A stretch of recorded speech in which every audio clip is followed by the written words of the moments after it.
Coming up on Network Africa. Uganda cuts all military ties with Germany, accusing its envoy of supporting anti-government groups. The African Development Bank Group's 2025 annual meetings kick off in Abidjan, Côte d'Ivoire. Plus,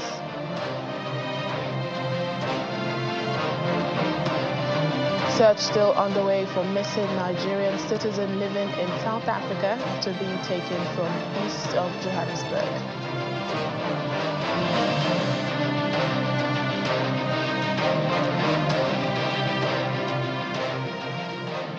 Hello and welcome to the program this week. I'm Layo Olarinde. Let's begin with stories and happenings that made headlines over the weekend.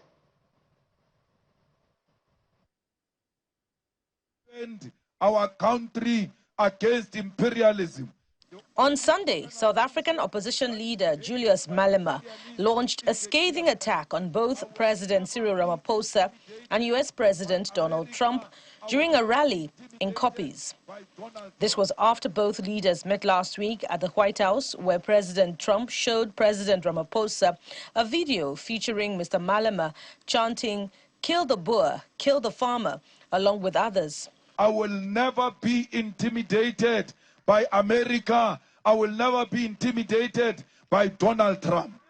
They were speaking about me in that meeting at White House. If they were not gossiping about me, they should have called me into that meeting. I would have answered everything that Donald Trump wanted from us. The head of South Africa's Economic Freedom Fighters, EFF party, accused the South African leader of failing to protect the constitution and being scared of President Trump. Another president scared of another president. Donald Trump said to him, "When you say farmers, you mean white people." He kept quiet. Farmers do not mean white people. They are black farmers, they are white farmers. Ramaphosa is a farmer himself. He should have said to Donald Trump, "No, farmers are not white. I'm a farmer myself, I am not white." Why didn't he present that simple fact before Donald Trump?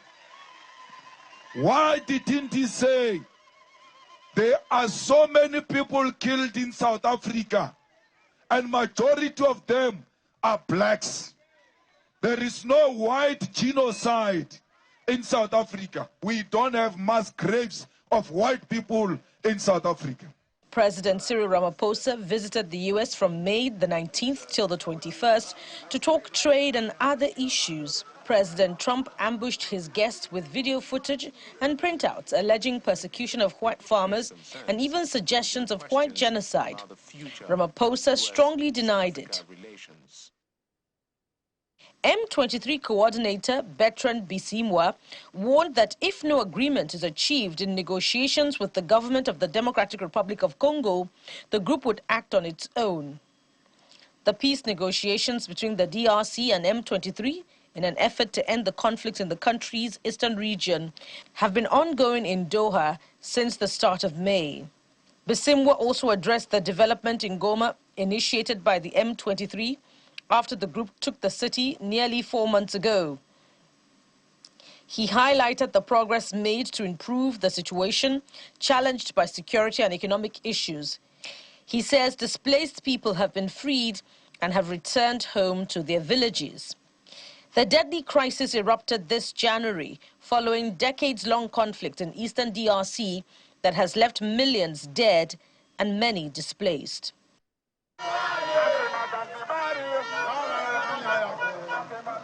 Moroccan giants AS Berkane made history by winning their third CAF Confederations Cup title after a 1-0 draw with Tanzania's Simba SC at Aman Stadium in Zanzibar on Sunday, securing a 3-1 aggregate victory. This follows their 2-0 win in the first leg on May the 17th.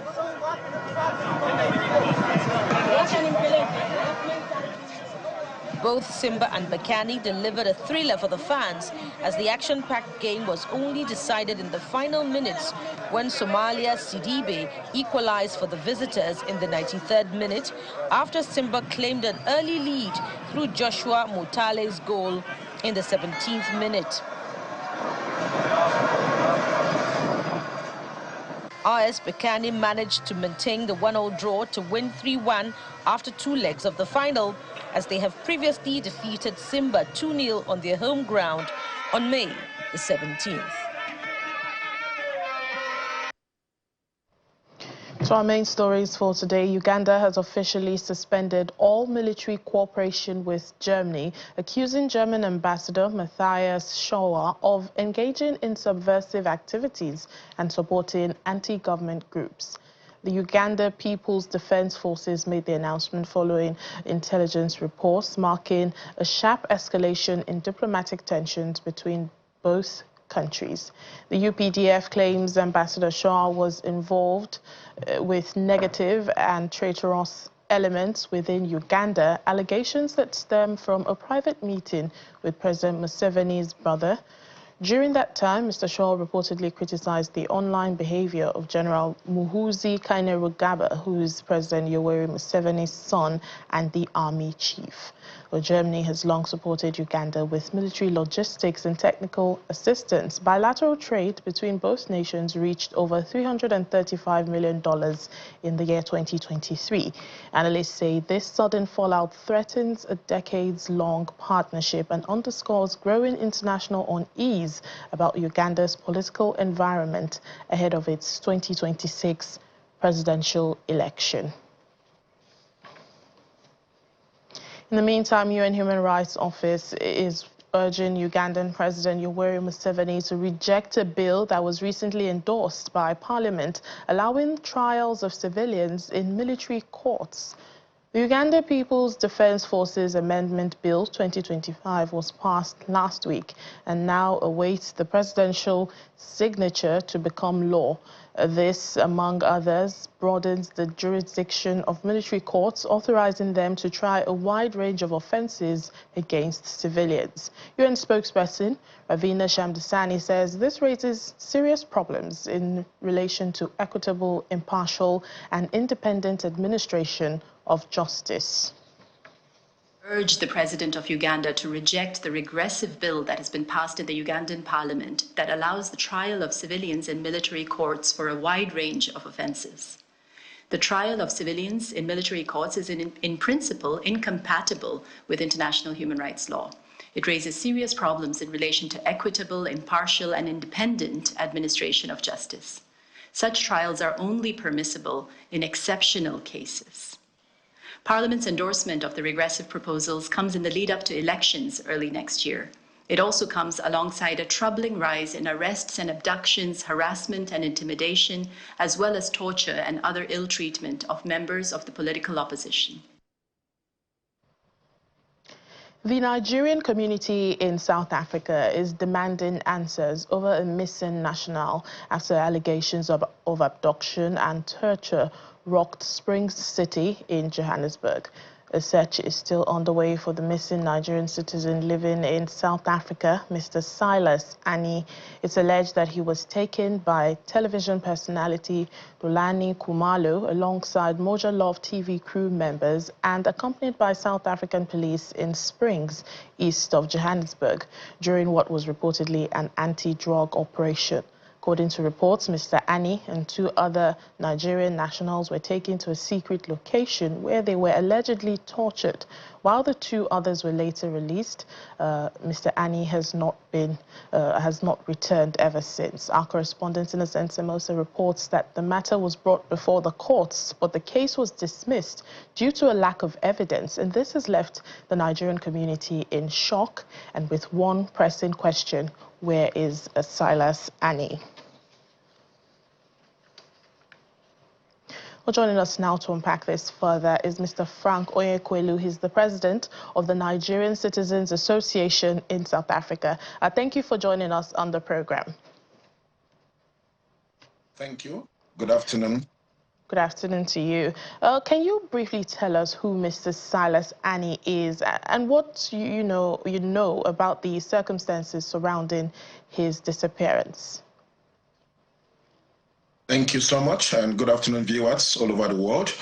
Mr. Silas Ani is a Nigerian citizen that is conducting his business in Springs, in Johannesburg, South Africa, and met the unfortunate abduction on the 24th of April 2025, while the team of Kolani, Komalo, and the Moja Love TV and some assistance from South African police authorities, then they are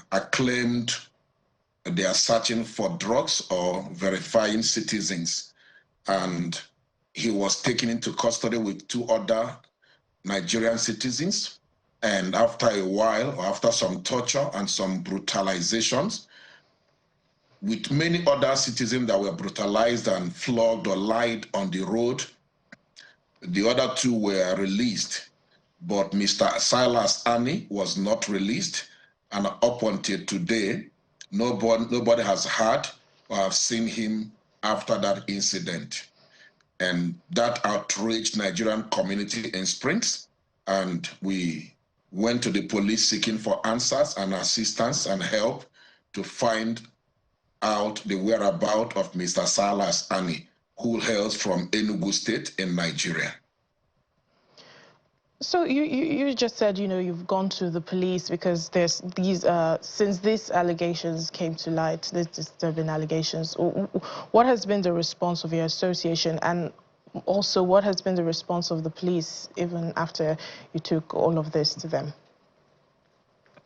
The matter was reported to the police authorities and was charged to court. And the community of Enugu State citizens come together, appointed an attorney by name Tony Okori Attorneys, who also happened to be one of NECASA's public relation officer. And the matter went to court, but at the first stage was struck off roll.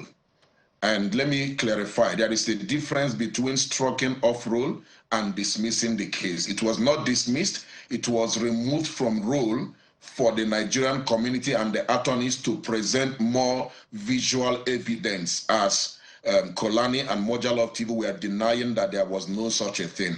And so the matter went back to court after further evidences were provided, videos, calls, and some pictures were provided, and it went to court. Nigerian community and NECASA has cried out for this brutalization, harassment, and intimidation, particularly from Kumalo Kolani and his team, Moja Love.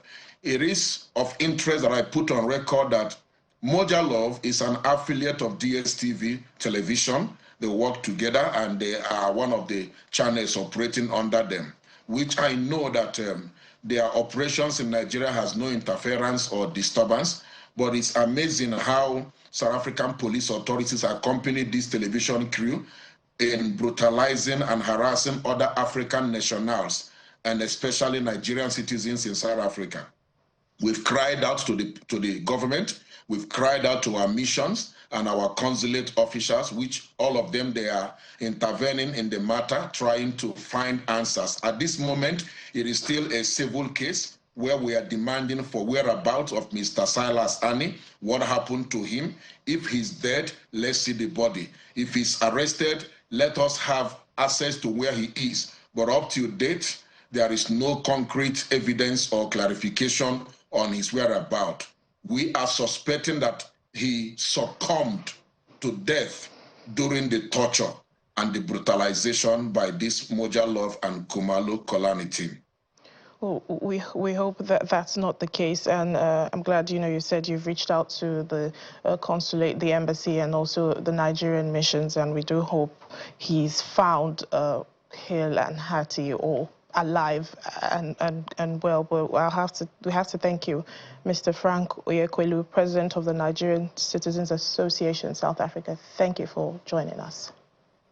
Thank you for having me. Well, let's take a break now on the program. Still to come. Well, Africa Day is celebrated across the continent as Africans commemorate the day with different events. Please join us again.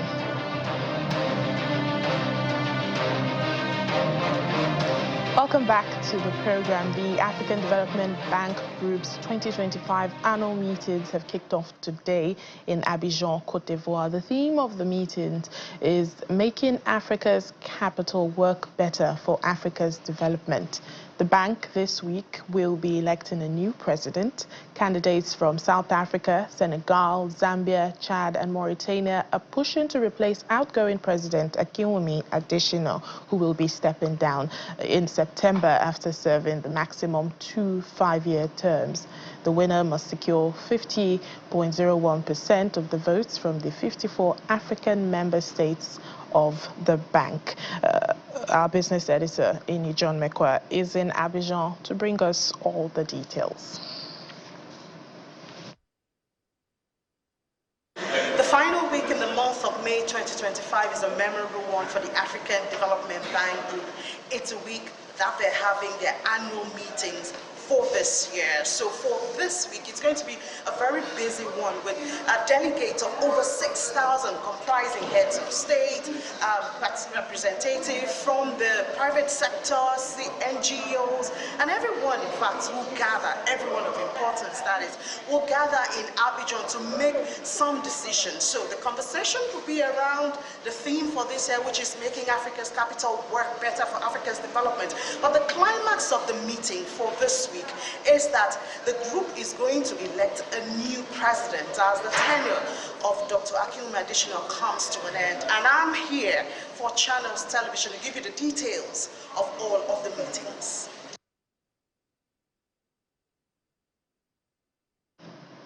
Oh, as part of Africa Day celebrations, hundreds of people took to the streets of Ghana's capital, Accra, to voice their support for the Alliance for Sahel States, AES, and Captain Ibrahim Traore's leadership in Burkina Faso. Protesters marching and chanting while holding banners and signs say they are calling for no more interference from the West, no more breaking down of the systems that are meant to serve Africans. Demonstrators also say they stand in solidarity with the Burkinabe leader. Last month, Burkina Faso's military government said it intercepted a major plot to overthrow junta leader Ibrahim Traore, which sparked protests across several African countries. Established in September 2023, the AES brought together Mali, Niger, and Burkina Faso a few months before their joint withdrawal from ECOWAS in January 2024.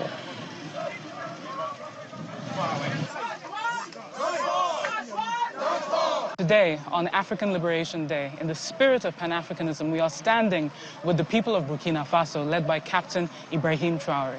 The reason we are standing is because for decades, for centuries, Africa has been subjugated to oppression by the West, by any imperialist force that feels that it is their right to take what is ours. And we are saying no more.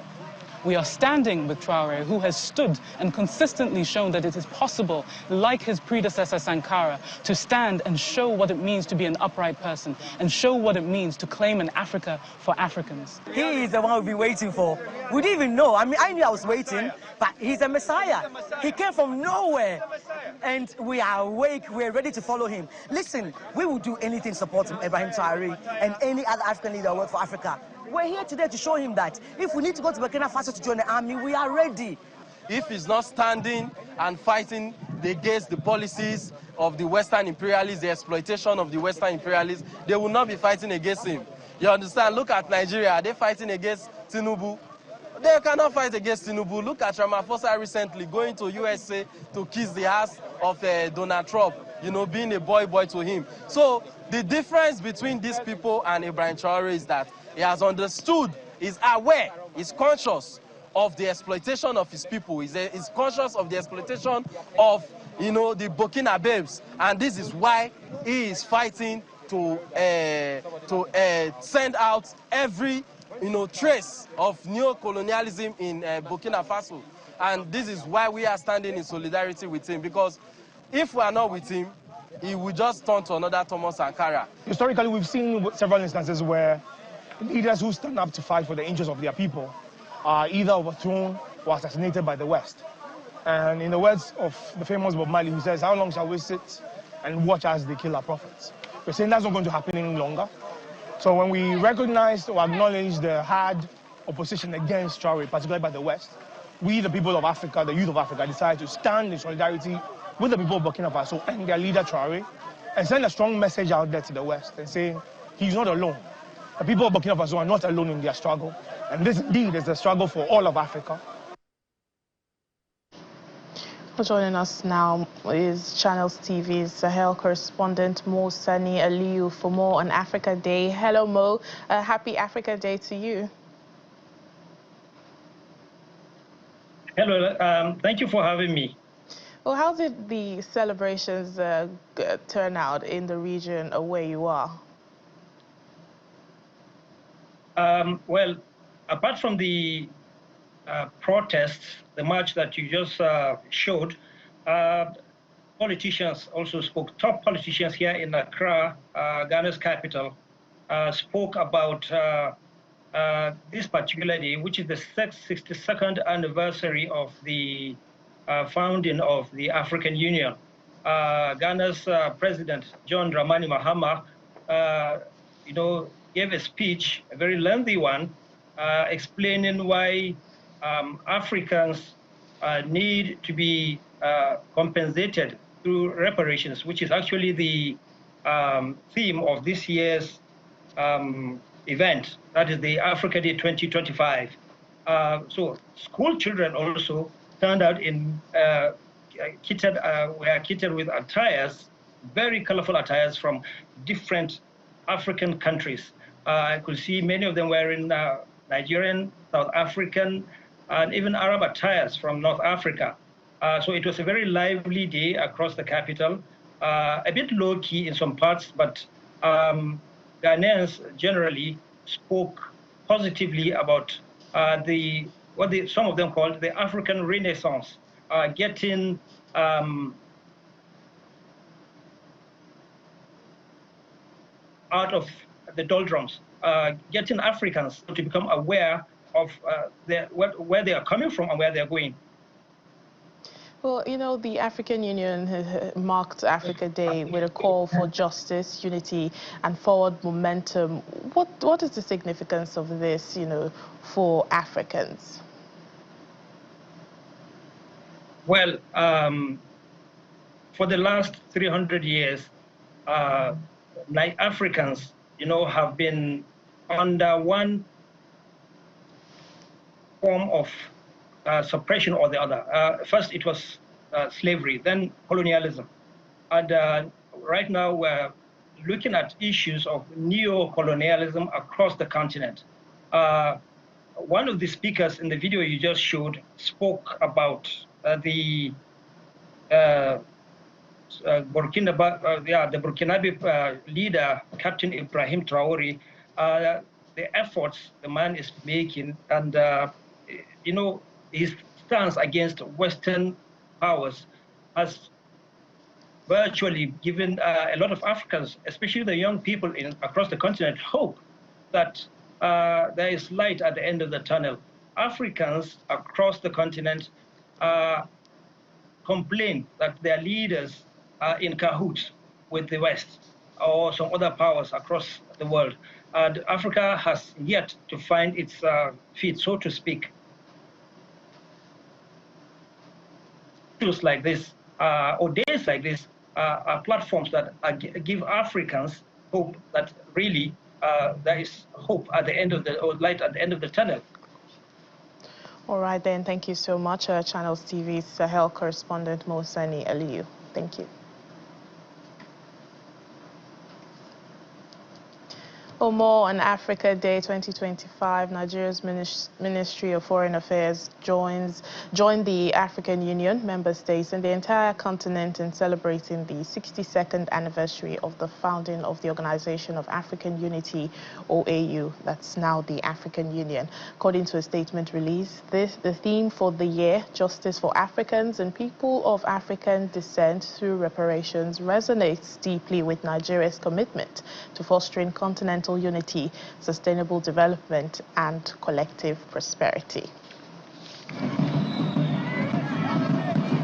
At the Freedom Park in Pretoria, crowds gathered to celebrate Africa Day at a vibrant event hosted by South Africa's Department of Sports, Arts and Culture. The event showcases performers in traditional attire, beating drums and dancing.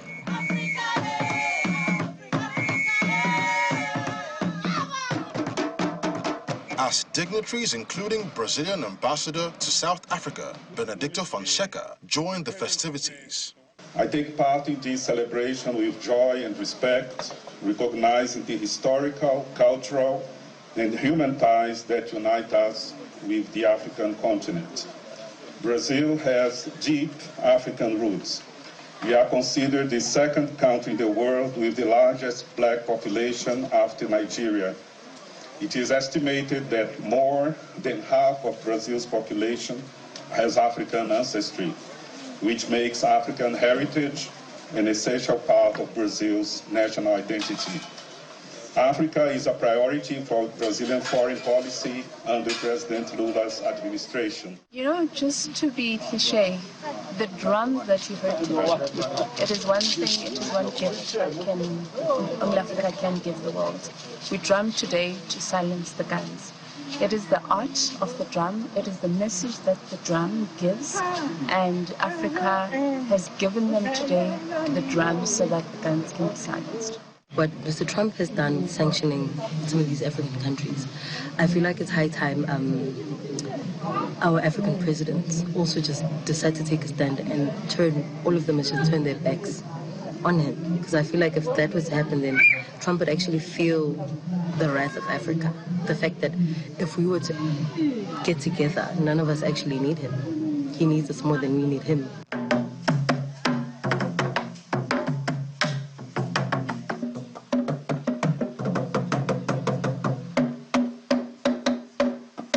Now in its 11th edition, this year's Africa Day celebration was held under the theme, Building Africa We Want Through Solidarity, Equality and Sustainability. The event paid tribute to the continent's rich culture and history. Africa Day is observed each year on May 25th, commemorating the founding of the Organization of African Unity, OAU, in 1963, now known as the African Union, AU. It comes as South Africa marks 31 years of democracy and holds the G20 presidency.